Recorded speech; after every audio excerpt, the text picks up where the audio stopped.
Hello students, welcome back to my YouTube channel. आज इस video में हम लोग क्लास 9th के जो आपके साइंस सब्जेक्ट है, साइंस सब्जेक्ट का पहला अध्याय हमारे आसपास के पदार्थ, उसके हम लोग 20 मोस्ट इंपॉर्टेंट एमसीक्यूज इस वीडियो में कवर करेंगे। ऑलराइट, चलिए इस वीडियो को हम लोग जल्द से जल्द शुरू करते हैं। इस वीडियो का पहला क्वेश्चन है, निम्नलिखित में से कौन सा पदार्थ है?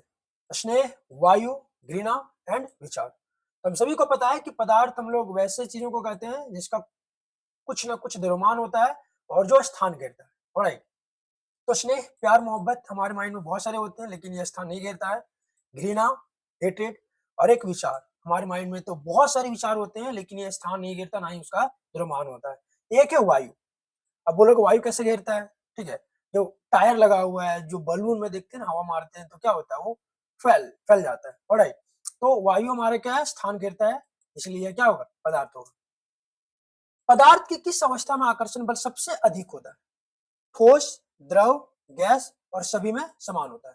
तो आपको पता होगा कि पदार्थ की 3 अवस्था होता है और सबसे ज्यादा जो आकर्षण बल होता है वो ठोस में होता है, क्योंकि ठोस में जो पदार्थ के जो कण होते हैं वो एक दूसरे के सटे होते हैं। ऑलराइट, तो ऑप्शन हमारा ये सही हो जाएगा, ठोस। गैसों में विसरण का उदाहरण है इत्र की खुशबू का फैलना, स्याही का पानी में फैलना या फिर कॉपर सल्फेट का घुलना। तो देखिए, जो इत्र का जो है खुशबू है, वो हवा में जो फैलता है वो किसके कारण फैलता है? विसरण के कारण।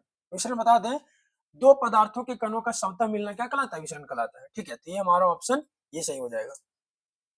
बर्फ का गलनांक कितना होता है? तो आप लोग को याद रखना चाहिए, बर्फ का गलनांक जो होता है वो 0 डिग्री सेल्सियस होता है और अगर आप उसको केल्विन में लिखते हैं तो 273.15 केल्विन होता है। ऑप्शन हमारा ये सही हो जाएगा। शुष्क बर्फ किसे कहा जाता है? ठोस नाइट्रोजन, ठोस कार्बन डाइऑक्साइड या फिर जमी हुई बर्फ, इनमें से कोई नहीं। तो शुष्क बर्फ हम लोग ठोस कार्बन डाइऑक्साइड को कहते हैं। ऑलराइट, नंबर 6 है, जिस अवस्था का आकार और आयतन निश्चित होता है उसे क्या कहते हैं? उसे हम लोग ठोस कहते हैं। ठोस का जो आकार और आयतन होता है वो निश्चित होता है, वो बदलता नहीं है। ऑप्शन हमारा सी सही हो जाएगा। क्वेश्चन नंबर 7, तापमान बढ़ाने पर गतिज ऊर्जा क्या होता है? देखिए, तापमान अगर बढ़ाइएगा तो गतिज ऊर्जा क्या हो जाएगा? ये बढ़ जाता है, मतलब इसमें बदलाव होता है। ठीक है, और विसरण की गति तेज हो जाती है। ऑलराइट, तो ऑप्शन हमारा बी सही हो जाएगा। 25 डिग्री सेल्सियस का केल्विन में मान कितना होगा? हम सभी को पता है कि 0 डिग्री सेल्सियस बराबर कितना होता है? 273 केल्विन होता है। ऑलराइट, अगर हम लोग 25 डिग्री को चेंज करें केल्विन में तो कितना होगा? बस 273 को 25 से जोड़ दीजिए। ठीक है, तो कितना आ जाएगा? 298 केल्विन आ जाएगा। कितना? 298 केल्विन। तो इस सवाल का सही जवाब हो जाएगा ऑप्शन सी, 298 केल्विन। ऑलराइट, जितना भी दिया हो उसको बस 273 में से उसको जोड़ दीजिए। ठीक है, हमारा केल्विन में आ जाएगा। घड़े का पानी ठंडा क्यों रहता है? संघनन द्वारा, वाष्पीकरण द्वारा, विसरण द्वारा, ऊर्ध्वापातन द्वारा। तो देखिए, घड़े का जो पानी होता है ठंडा, वाष्पीकरण द्वारा होता है। ऑप्शन हमारा बी सही हो जाएगा। ऊर्ध्वापातन करने वाला पदार्थ कौन है? नमक, चीनी, ये दोनों में कोई भी नहीं है। फिर पोटेशियम पैरामैग्नेट या फिर अमोनियम क्लोराइड। तो ऑप्शन हमारा क्या हो जाएगा? सी सही हो जाएगा। ऊर्ध्वापातन इसी में होता है, अमोनियम क्लोराइड में। द्रव से गैस बनने की प्रक्रिया को क्या कहते हैं? तो द्रव से गैस तभी बन सकता है, पानी गर्म होकर के तभी गैस में बदल सकता है जब उसमें क्या हो? वाष्पीकरण हो। क्या हो? वाष्पीकरण हो। तो ऑप्शन हमारा बी सही हो जाएगा। ठीक है, उबलने का तापमान क्या कहलाता है? गलनांक, क्रांतिक ताप, क्वथनांक, विचलन।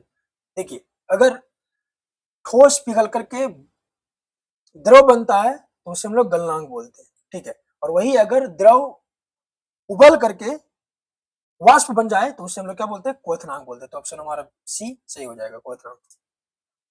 वाष्पीकरण की दर किस पर निर्भर करती है? सतह क्षेत्रफल पर, तापमान पर, आर्द्रता पर और उपरोक्त सभी पर। तो देखिए, तापमान पर भी निर्भर करता है, सतही क्षेत्रफल पर, क्षेत्रफल बढ़ाने पर वाष्पीकरण की दर भी क्या हो जाता है? बढ़ जाता है, और आर्द्रता पर भी क्या होता है?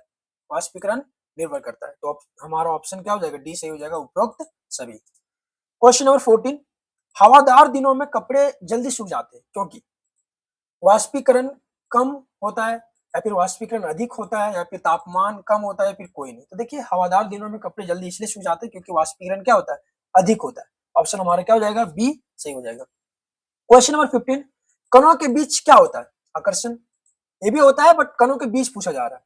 प्रतिकर्षण ये तो होगा नहीं, रिक्त स्थान या फिर कुछ नहीं, तो सही जवाब है होगा कणों के बीच क्या होता है? रिक्त स्थान होता है, खाली जगह होता है, ऑप्शन हमारा सी सही हो जाएगा। सतह पर होने वाली प्रक्रिया क्या कहलाता है?